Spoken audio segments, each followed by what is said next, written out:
बालक के जैसे सेवा करो भगवान की। भगवान को थोड़ा अपना बनाओ, नजदीक लाओ भगवान को।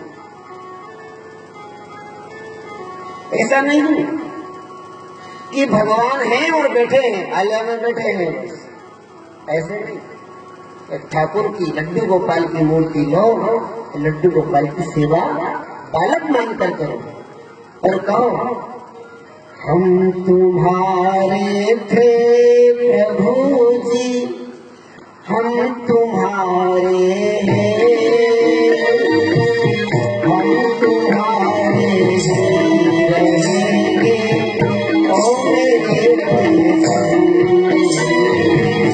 हम तुम्हारे प्रभु जी, हम तुम्हारे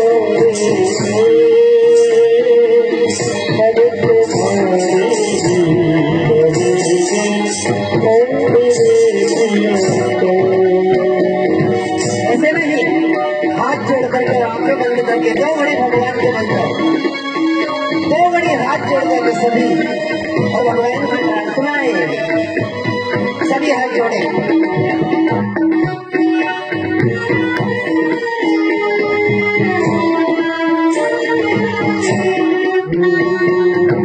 तुम हमारे हो प्रभु जी, तुम हमारे हो, तुम हमारे जी रहोगे और मेरे प्रियतम। तुम हमारे प्रभु जी, तुम हमारे हो, तुम हमारे जी रहोगे और मेरे प्रियतम। तुम हमारे हो प्रभु जी, तुम हमारे हो, तुम हमारे जी रहोगे और मेरे प्रियतम। तुम हमारे प्रभु जी, तुम हमारे हो, तुम हमारे रहोगे और मेरे हम तुम्हारे हैं प्रभु जी, तुम हमारे हो, तुम हमारे जी रहोगे और मेरे प्रियतम। तुम हमारे प्रभु जी, तुम हमारे हो, तुम हमारे रहोगे और मेरे प्रियतम।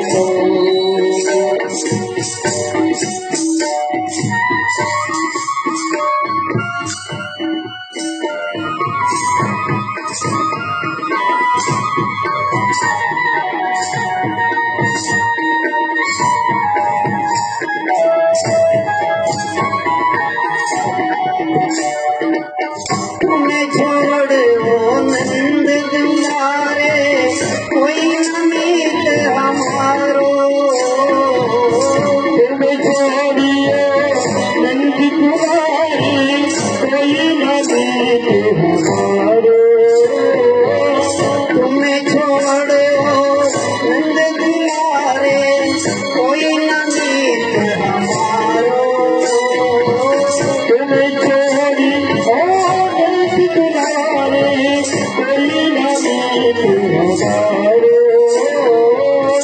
इसके द्वारे जाए पुकारे और न कोई सहारो, इसके द्वारे जाए पुकारे और न कोई सहारो।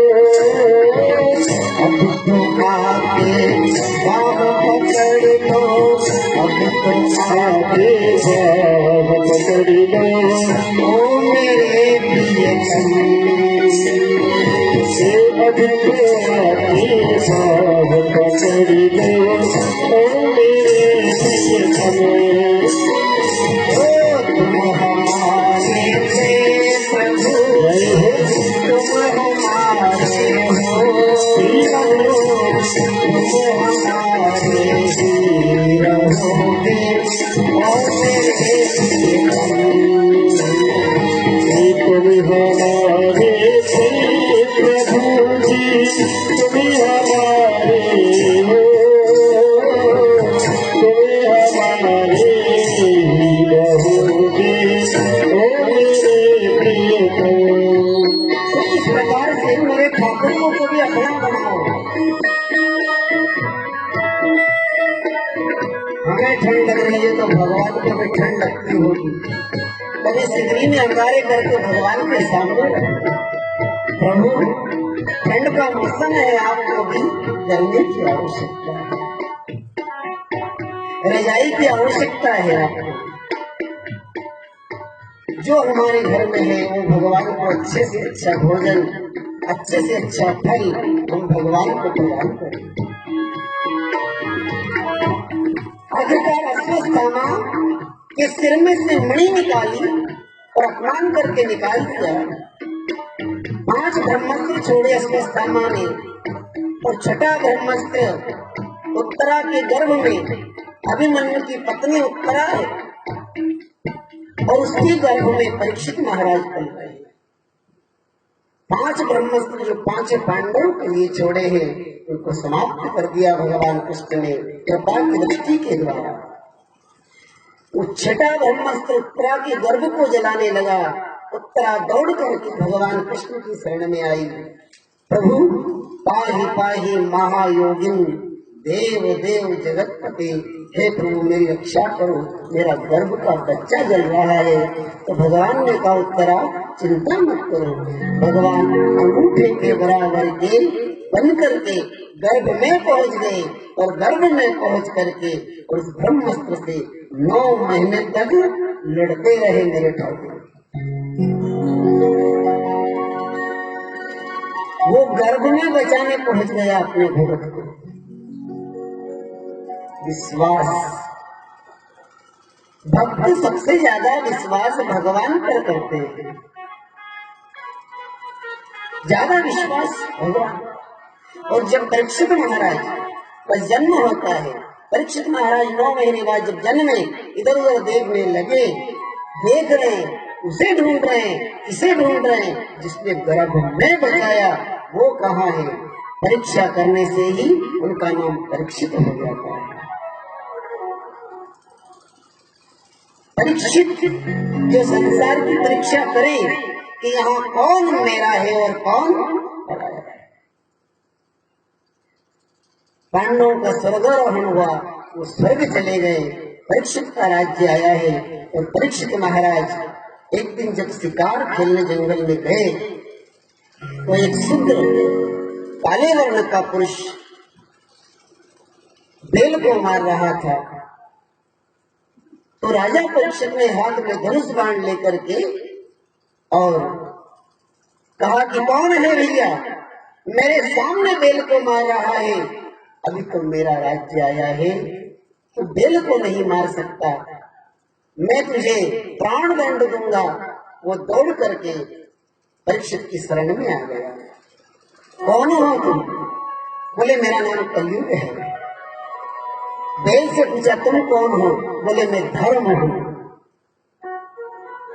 बोले 3 पांव कहां गए? बोले सत्य सोच दया 3 पांव तो सत्युग त्रेता द्वापर में टूट गए, चौथा पैर दान का बचा है, वो दान का पैर भी ये कलयुग तोड़ना चाहता है महाराज।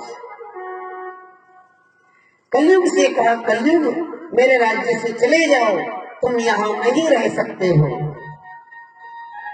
कलयुग कहता है महाराज हम 4 भाई हैं, सत्युग त्रेता द्वापर और कलयुग। सत्युग सबसे बड़ा है, 17,28,000 वर्ष उसकी आयु है। त्रेता उससे छोटा है, 12,96,000 उसकी आयु है। द्वापर उससे छोटा है, 8,64,000 वर्षों की उसकी आयु है। और मैं कलयुग हूँ, सबसे छोटा हूँ, मेरी आयु है 4,32,000 वर्षों की, और इतने वर्ष मेरा राज्य रहेगा। परीक्षित कहते हैं तुम यहाँ नहीं रह सकते हो, चले जाओ यहाँ से। बोले महाराज रहूंगा तो सही, चाहे किसी कुड़िया में पटक हुआ, पर रहूंगा तो सही, राज्य आया है। तो राजा परीक्षित कहते हैं रहना ही है तो 4 जगह पर रहोगे।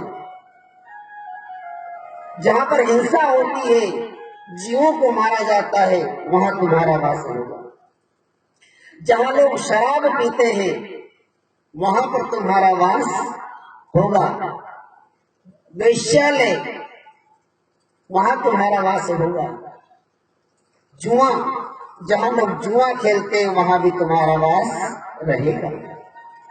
बोले महाराज मेरा परिवार भी है, वो कहाँ रहेगा? क्या है आपका परिवार?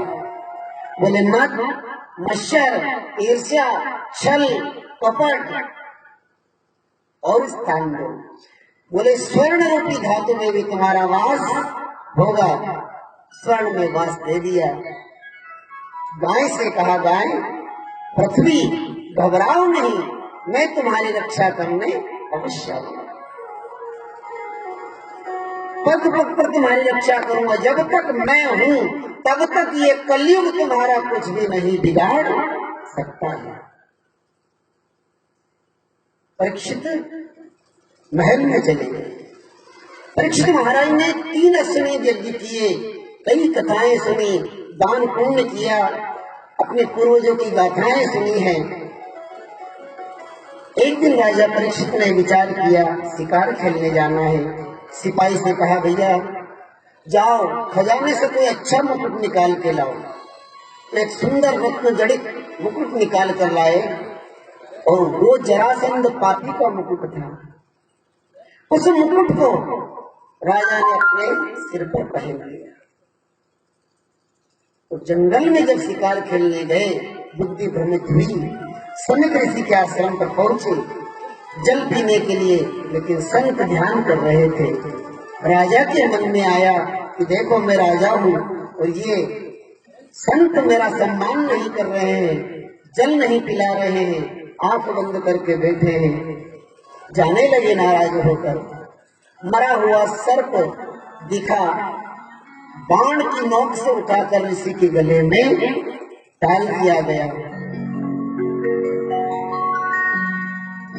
विनाश काले विपरीत बुद्धि।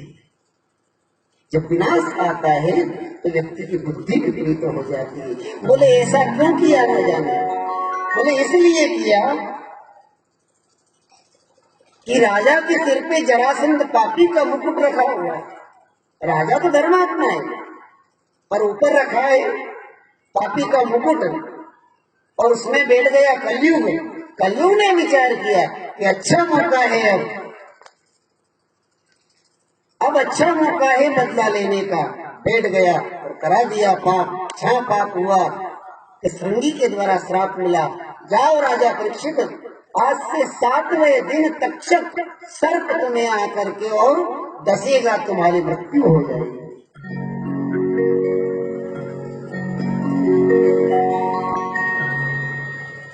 हमारे घर में भी जब अवैध पैसा आता है ना, बहुत खुशी होती है साहब। अवैध पैसा मतलब इधर उधर से आ जाता है ना। अब कैसे आता है आपको तो याद है, अवैध पैसा, क्योंकि जिनकी आग नहीं याद है भाई, जिनके आ रहा है उनको ही पता है कि कहां से आया था अपने घर में, और फिर दुखी होते हैं तो फिर पूछते हैं इधर उधर।